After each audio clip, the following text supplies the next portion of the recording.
Steam engine ಹಾಗೆ ಹೇಳಬೇಕು ಅಂತ ಹೇಳಿದ್ರೆ ಸುಮಾರು 100 ವರ್ಷ ಕಾಲ ಅದು ವೈಭವದಿಂದ ಮೆರೆದಿದೆ. ಅದು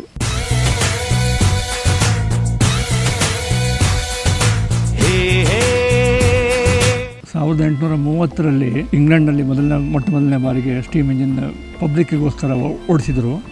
ಅದಾದ ನಂತರ ಆಲ್ಮೋಸ್ಟ್ 1930ರವರೆಗೂ ಸುಮಾರು 100 ವರ್ಷ ಇದು ಸುಪ್ರೀಂ ಇದೆ, ಬೇರೆ ಯಾವುದೂ ಇರಲೇ ಇಲ್ಲ.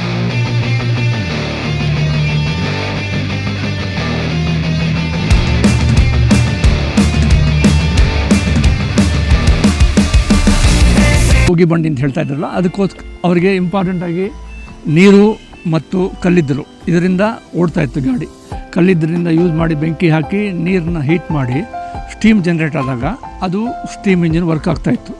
ಹಾಗಾಗಿ ಜನಗಳಿಗೊಂಥರ ಅದು ಬಹಳ ಒಂದು ವಿಶಿಷ್ಟವಾಗಿ ಕಾಣ್ತಾಗಿತ್ತು. ಈಗ ಜನಗಳಿಗೆ ಅದನ್ನು ನೋಡಿಲ್ಲ, ಸುಮಾರು ಜನ ನೋಡೇ ಇಲ್ಲ ಅದನ್ನು. ಈಗ ಅದಕ್ಕೋಸ್ಕರ ನಮಗೆ ಭಾಳಷ್ಟು ಡಿಮ್ಯಾಂಡ್ ಇದೆ. ಒಂದು ಸ್ಟೀಮ್ ಲೋಕೋಮೋಟಿವ್ನ ಜನಗಳಿಗೆ ಫಂಕ್ಷನಲ್ ಆಗಿ ಮಾಡಿ ತೋರಿಸ್ಬೇಕು, ಹೇಗೆ ವರ್ಕ್ ಮಾಡ್ತಾಯಿತ್ತು, ಹಿಂದಿನ ಗತವೈಭವ ಹೇಗಿತ್ತು ಅಂತೇಳಿ ನೋಡಲಿಕ್ಕೋಸ್ಕರ ಮಾಡಿದರೆ ನಮಗೆ ಭಾಳಷ್ಟು ಡಿಮ್ಯಾಂಡ್ ಬಂದಿದೆ.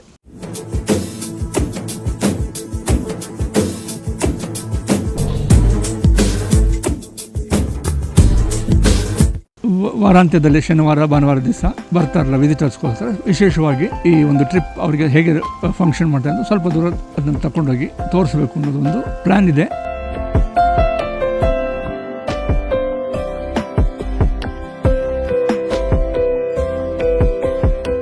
ಚೀಪ್ ಆ್ಯಂಡ್ ಬೆಸ್ಟ್ ಸಾರಿಗೆ ವ್ಯವಸ್ಥೆಗೆ ಮತ್ತೊಂದು ಹೆಸರೇ ಭಾರತೀಯ ರೈಲ್ವೆ. ದೇಶದಲ್ಲಿ ಅತ್ಯಂತ ಬಡಜನರಿಗೂ ಕೈಗೆಟುಕುವ ದರದಲ್ಲಿ ರೈಲ್ವೆ ಸೇವೆ ಸಿಗುತ್ತಿದೆ. ಕೇಂದ್ರ ಸರ್ಕಾರದ ಅಧೀನದಲ್ಲಿ ಬರುವ ರೈಲ್ವೆ ಇಲಾಖೆ ಜನರಿಗೆ ಇದೀಗ ಮತ್ತಷ್ಟು ಹತ್ತಿರವಾಗುತ್ತಿದೆ.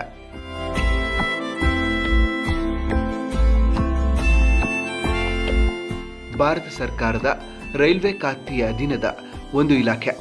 ಭಾರತದ ಉದ್ದಗಲಕ್ಕೂ ಹರಡಿದ ರೈಲು ಮಾರ್ಗಗಳ ನಿರ್ವಹಣೆ ಜವಾಬ್ದಾರಿ ಈ ಇಲಾಖೆಯದ್ದಾಗಿದೆ. ರೈಲ್ವೆ ಖಾತೆಯ ಮುಖ್ಯಸ್ಥರು ಕ್ಯಾಬಿನೆಟ್ ದರ್ಜೆಯ ಮಂತ್ರಿಯಾಗಿದ್ದಾರೆ. ರೈಲ್ವೆ ಇಲಾಖೆಯ ಆಡಳಿತ ವ್ಯವಸ್ಥೆ ರೈಲ್ವೆ ಮಂಡಳಿಯ ಅಧೀನದಲ್ಲಿದೆ. ಭಾರತದ ಸಂಪೂರ್ಣ ರೈಲು ಸಾಗಾಟದ ಏಕಸ್ವಾಮ್ಯ ಭಾರತೀಯ ರೈಲ್ವೆ ಕೈಯಲ್ಲಿದೆ. ಪ್ರತಿದಿನ ಸುಮಾರು 1,40,00,000 ಪ್ರಯಾಣಿಕರನ್ನು ಹಾಗೂ 1 ಕೋಟಿ ಟನ್ನಿಗೂ ಹೆಚ್ಚು ಸರಕನ್ನು ಸಾಗಾಟ ಮಾಡುವ ಭಾರತೀಯ ರೈಲ್ವೆಯು ಪ್ರಪಂಚದಲ್ಲಿಯೇ ಅತಿ ದೊಡ್ಡ ಹಾಗೂ ಅತಿ ಚಟುವಟಿಕೆಯುಳ್ಳ ರೈಲ್ವೆ ಜಾಲವಾಗಿದೆ.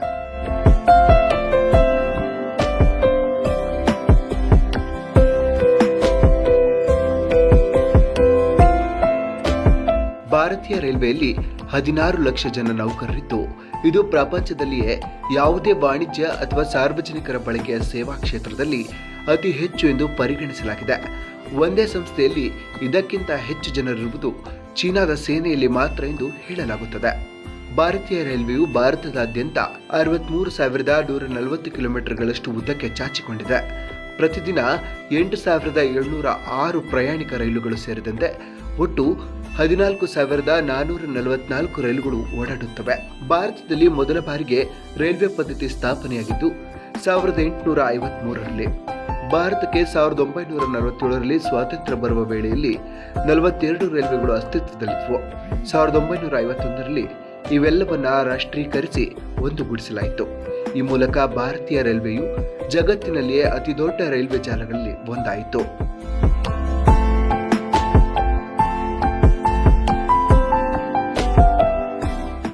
ಭಾರತದಲ್ಲಿ 2 ರೈಲ್ವೆ ಮ್ಯೂಸಿಯಂಗಳಿದ್ದು, ಒಂದು ನವದೆಹಲಿಯಲ್ಲಿದ್ದರೆ ಮತ್ತೊಂದು ಸಾಂಸ್ಕೃತಿಕ ನಗರಿ ಮೈಸೂರಿನಲ್ಲಿದೆ. ನಮ್ಮ ದೇಶದಲ್ಲಿ ರೈಲಿನ ಅಭಿವೃದ್ಧಿಯ ಬಗ್ಗೆ ತಿಳಿಸಿಕೊಡುವ ಅನೇಕ ಪ್ರದರ್ಶನಗಳೊಂದಿಗೆ ನಾವು ರೈಲುಗಳಲ್ಲಿ ಬಳಸುವ ತಂತ್ರಜ್ಞಾನ, ಪರಿಕರಗಳು ಮತ್ತಿತರರ ಮಾಹಿತಿಯನ್ನು ಜನರಿಗೆ ಪರಿಚಯಿಸಿಕೊಡುವ ಪ್ರಯತ್ನವನ್ನು ವಾಹಿನಿಯ ಮೂಲಕ ಮಾಡಿದ್ದೇವೆ.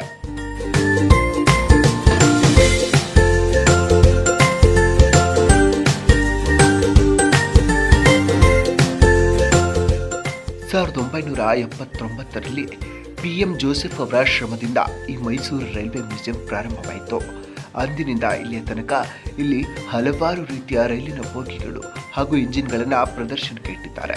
1925ರ Austin car, Wagner and Co 119 ಉಗಿ ಇಂಜಿನ್, ಶಿವಮೊಗ್ಗ ಮತ್ತು ತಾಳಗುಪ್ಪ ನಡುವೆ ಓಡಾಡುತ್ತಿದ್ದ ಮೀಟರ್ ಗೇಜ್ ಬಸ್ ರೈಲು, ಮೈಸೂರಿನ ಮಹಾರಾಜರು ಬಳಸಿದ ರಾಯಲ್ ಬೋಗಿಗಳು, ನ್ಯಾರೋ ಗೇಜ್ ಮತ್ತು ಮೀಟರ್ ಗೇಜ್ ರೈಲು ಬೋಗಿಗಳು, ಮಹಾರಾಣಿ ಸಲೂನ್, ಮಲಗುವ ಕೋಣೆ, ಅಡಿಗೆ ಮನೆ ಮತ್ತು ಊಟದ ಕೋಣೆ ಇರುವ ರಾಯಲ್ ಬೋಗಿಗಳು, 1885ರ MG ಹ್ಯಾಂಡ್ ಕ್ರೇನ್, ರೈಲ್ವೆಗೆ ಸಂಬಂಧಿಸಿದ ಸಿಗ್ನಲ್ಗಳ ವ್ಯವಸ್ಥೆಗಳು, ವರ್ಣಚಿತ್ರಗಳು ಮತ್ತು ಇತರ ಕಲಾಕೃತಿಗಳು ಇಲ್ಲಿ ಕಾಣಸಿಗುತ್ತವೆ.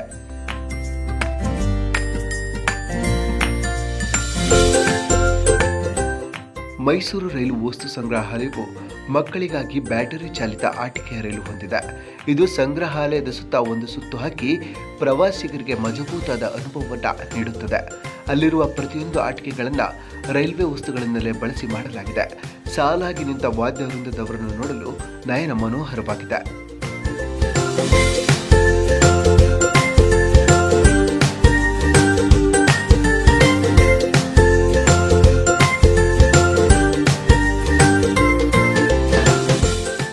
ಈ ಪೋರ್ಷನ್ ಈ ಥರ ಲೋಕೋಮೋಟಿವ್ಸ್ನಲ್ಲಿ 2 ಪೋರ್ಷನ್ ಇತ್ತು. ಒಂದು ಟೆಂಡರ್ ಅಂತ ಆದರೂ ಒಂದು ಇಂಜಿನ್. ಟೆಂಡರ್ ಅಂದರೆ ಈ ಇಂಜಿನ್ನ ಹಿಂಭಾಗದಲ್ಲಿ ಬರ್ತಾಗಿತ್ತು. ಅದರಲ್ಲಿ ಕೋಲು ಮತ್ತು ನೀರು ಎರಡನ್ನು ಕಲೆಕ್ಟ್ ಮಾಡ್ಕೊಂಡು ಹೋಗ್ತಾ ಇದ್ರು. ಈ ಥರ 9 ಟನ್ ಕೋಲ್ ಇದರಲ್ಲಿ ಹಾಕೊಬೋದಾಗಿತ್ತು. ಅದೇ ರೀತಿ ಒಂದು 3000 ಗ್ಯಾಲನ್ ವಾಟರ್ ಇದು ಇದಕ್ಕೆ ಫೈರ್ ಹೋಲ್ ಅಂತಾರೆ. ಇದು ಇಲ್ಲಿ ಕೋಲನ್ನ ಬೆಂಕಿ ಹಾಕಿ ಉರಿಸ್ತಾರೆ. ಇದು ಬಾಯ್ಲರ್ಗೆ ಕನೆಕ್ಟ್ ಆಗಿರುತ್ತೆ. ಬಾಯ್ಲರ್ನಲ್ಲಿ ನೀರು ಹೀಟ್ ಆದಾಗ ಸ್ಟೀಮ್ ಜನ್ರೇಟ್ ಆಗುತ್ತೆ. ಸ್ಟೀಮ್ ಜನ್ರೇಟ್ ಆಗಿ ಮೇಲ್ಗಡೆ ಹೋಗಿ ಸ್ಟೀಮ್ ಡೋಮ್ ಅಂತ ಇರುತ್ತೆ, ಅಲ್ಲಿ ಕನೆಕ್ಟ್ ಆಗುತ್ತೆ. ಈ ಡ್ರೈವರ್ಸ್ ಇದು ರೆಗ್ಯುಲೇಟರ್ ಅಂತ ಇದಕ್ಕೆ. ಈ ರೆಗ್ಯುಲೇಟರ್ನಲ್ಲಿ ಸ್ಟೀಮ್ ಅವರು ಎಷ್ಟು ಬೇಕು ಅಂತೇಳಿ ಅದನ್ನು ರಿಲೀಸ್ ಮಾಡ್ತಾಯಿದ್ರು. ಅವ್ರಿಗೆ ಯಾವ ಅವಶ್ಯಕತೆ, ಅಪ್ನಲ್ಲಿ ಸ್ವಲ್ಪ ಲೋಡ್ ಜಾಸ್ತಿ ಇದ್ದಾಗ ಎಷ್ಟು ಸ್ಟೀಮ್ ಬೇಕು ಅಂತೇಳಿ ಅದನ್ನು ಡಿಸೈಡ್ ಮಾಡಿಕೊಂಡು ಅವ್ರ ಎಕ್ಸ್ಪೀರಿಯನ್ಸ್ ಮೇಲೆ ಅದನ್ನು ರಿಲೀಸ್ ಮಾಡಿದಾಗ ಅದು ಪಿಸ್ಟನ್ನಿಗೆ ಹೋಗಿ ಪಿಸ್ಟನ್ನಿಂದ ಡ್ರೈವಿಂಗ್ ವೀಲ್ಸ್ ಕನೆಕ್ಟ್ ಆಗಿ ಅಂತ ಹೇಳಿದ್ರು ರಿವರ್ಸ್ ಮಾಡಬೇಕು ಅಂತ ಹೇಳಿದ್ರೆ ಇದನ್ನು ಯೂಸ್ ಮಾಡ್ತಾಯಿದ್ರು. Normally forward motion and backward motion ಇರುತ್ತದೆ. ಇದರಲ್ಲಿ ಆಪ್ರೇಟ್ ಮಾಡಿ ತೊಗೊಳ್ತಾಯಿದ್ರು. ಹೊರಗಡೆ ನೋಡ್ತಾ ಇದ್ದಾರಲ್ಲ, ಇದೇ ಬಾಯ್ಲರ್ ಅಂತ ಹೇಳೋರು. ಈ ಬಾಯ್ಲರ್ನಲ್ಲೇ ನೀರಿರೋದು. ಬಾಯ್ಲರ್ನಲ್ಲಿ ನೀರು ಹೀಟಾಗಿ ಮೇಲುಗಡೆ ಸ್ಟೀಮ್ ಡೋಮ್ ಅಂತಿದೆ, ಅಲ್ಲಿ ಮೇಲುಗಡೆ ಟಾಪ್ ಲೇಯರ್ನಲ್ಲಿ ಸ್ಟೀಮ್ ಕಲೆಕ್ಟ್ ಆಗ್ತಾಯಿತ್ತು. ಅಲ್ಲಿಂದ ಸ್ಟೀಮ್ ಪೈಪ್ನಿಂದ ಬಂದು ಇಲ್ಲಿ ಪಿಸ್ಟನ್ಸ್ ಇರೋದು.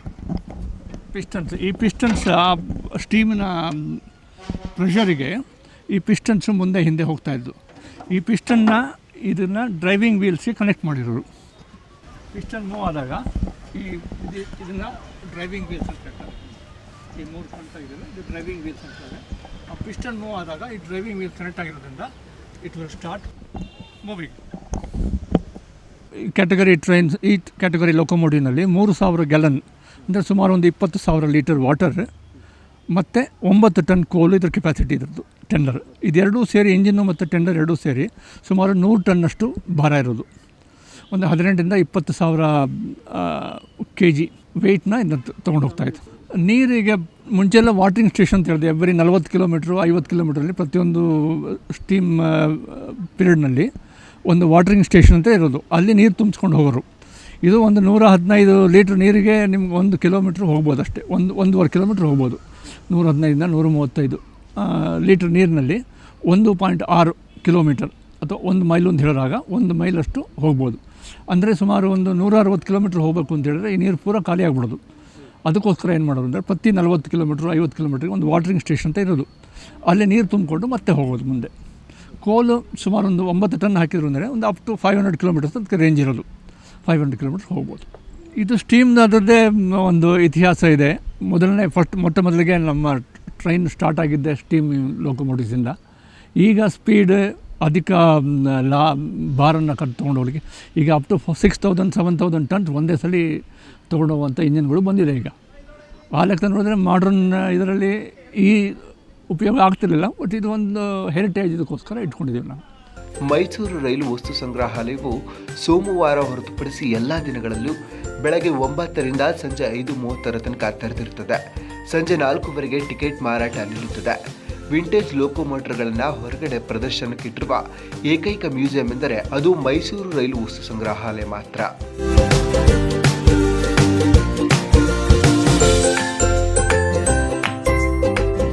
ನೀವು ಕೂಡ ಬಿಡುವಾಗಿದ್ದಾಗ ಮೈಸೂರಿನ ಮುಖ್ಯ ರೈಲ್ವೆ ನಿಲ್ದಾಣದ ಹಿಂಭಾಗದಲ್ಲಿರುವ ಈ ರೈಲ್ವೆ ಮ್ಯೂಸಿಯಂಗೆ ನಿಮ್ಮ ಮನೆಯ ಮುದ್ದು ಪುಟಾಣಿಗಳೊಂದಿಗೆ ಒಮ್ಮೆ ಭೇಟಿ ನೀಡಿ.